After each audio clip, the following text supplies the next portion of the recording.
would your life be like if you could stop fights and arguments forever? What would your life be like if you could calm any angry person in 90 seconds or less? What would your life be like if you could have that difficult conversation that you're avoiding with peace and calm and equanimity? What would your life be like if you could take any prospect and convert them to a client instantly? What would your life be like if you could create instant intimacy, instant rapport, instant loyalty?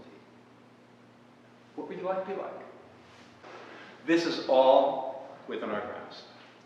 It's not going to take 50 years meditating on a mountain. It's not going to take $10,000 or $100,000 in therapy. You can learn this today. And in the next 10 minutes, I'm going to show you exactly how to do it. It's that simple. The first thing that you have to understand is your mindset. And there are 3 mindsets that are absolutely critical to changing your life in the way that I just suggested. Mindset number 1. We are 98% emotional and only 2% rational. The moment you make the insight that we are emotional beings, not rational beings, this idea of being soft, or that emotions allow you to be exploited, or emotions are irrational, and we begin to see ourselves for who we really are, emotional beings. Rationality doesn't tell us we have a problem. Rationality is a tool. But we can't use that tool unless we recognize the problem, and the only way we recognize the problem is because we have an emotional experience telling us there's a problem out there to be solved. Second insight. Since we are emotional, we cannot solve emotional problems with logic. You try to solve a relationship problem with logic, and what happens? It blows up in your face every single time. And yet, how many of us engage in behaviors that try to apply some kind of rational thinking to an emotional problem, despite the fact that we know that it's not going to work? Because you are trying to solve an emotional problem with logic. It does not work. It has never worked. It will never work. And you will never be a peacemaker. You will never find peace in your life when you try to use rationality to solve an emotional problem. All conflict is emotional.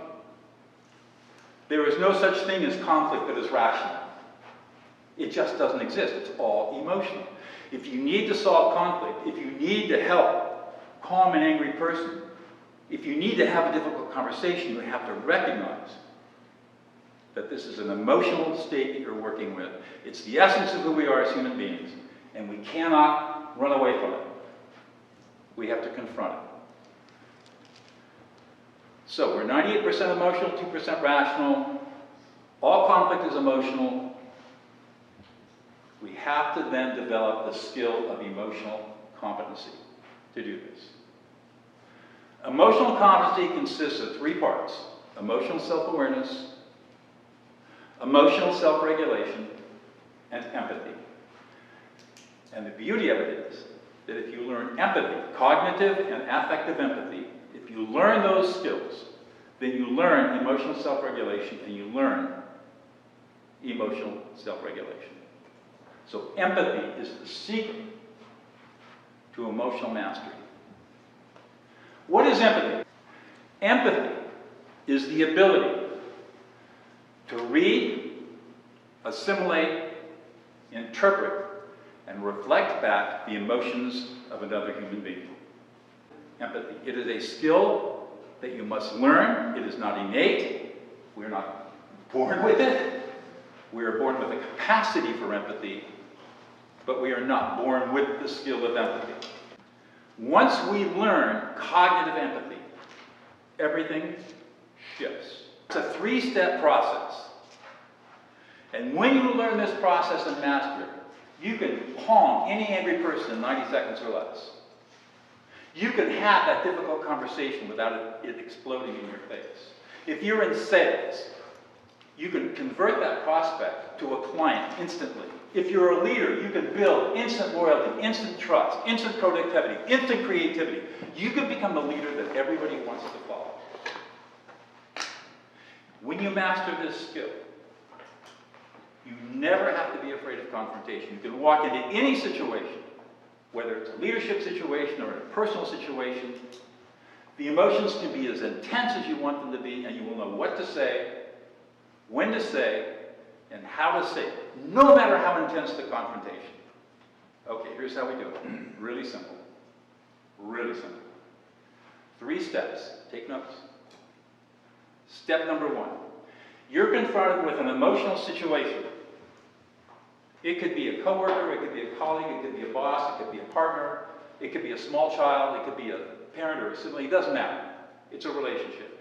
And somebody is very emotional. It doesn't matter whether it's positive or negative. But let's just take negatives. That's the most intense. The first thing you're going to do is ignore their words. Do not listen to their words. You have been taught from the time you were a 2-year-old that words are the most important thing in human communication. You can afford to ignore the words. It just becomes white noise. And when you ignore the words, 2 amazing things happen in your brain. Number 1, you don't get triggered. If you pay attention to the words, you're likely to get triggered. And then the argument escalates into a full-blown fight. If you ignore the words, you free up the bandwidth in your brain to do steps 2 and 3. And here's the other really counterintuitive thing about ignoring the words.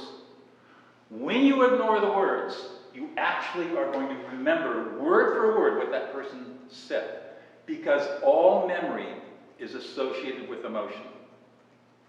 And the fact that you're going to be paying attention to the emotions of this upset, angry person means that your brain will remember word for word what that person said, as long as you ignore the words. You do not ignore the person, you ignore what that person is saying. And you're only going to do this for 90 to 120 seconds. So you can afford to ignore the words for a minute or 2. And step number 2, since you've freed up the bandwidth, since you're no longer worried about the fact that Kayla might be a little upset and kind of screaming at you, you're not worried about that anymore. She can scream all she wants. You're not paying attention to that. What we're now going to do is read the emotional data fields. And this is something else that is new and different. Emotions are data, just like numbers on a spreadsheet. It's innate. It's within each of us. All right, third step. This is where the secret sauce is. So we've learned to ignore the words. We've learned to read the emotions. What you're going to do now is you're going to reflect back the emotions to that emotional person. You're going to tell them what they're feeling. And you're going to do it with a simple, direct use statement. You're angry, you're pissed off, you're frustrated. You don't feel supported, you don't feel heard, you don't feel appreciated. You're anxious, you're scared, you're worried. You're embarrassed, you feel a little humiliated. You're sad, you're distressed, you're upset. You feel abandoned. You feel completely unloved. You feel completely betrayed and all alone. When you reflect back a person's emotional experience with a use statement, magical things happen in the brain. There are brain scanning studies that show that when you reflect back, it's called affect labeling. When you reflect back another person's experiences, the emotional centers of the brain that are highly activated in intense emotional experiences automatically start to become inhibited. Automatically and unconsciously. The angry person can't prevent this from happening.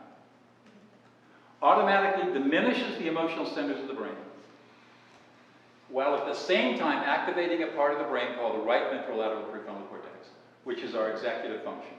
This process happens unconsciously and automatically. It is unpreventable by a human being. You cannot prevent this from happening.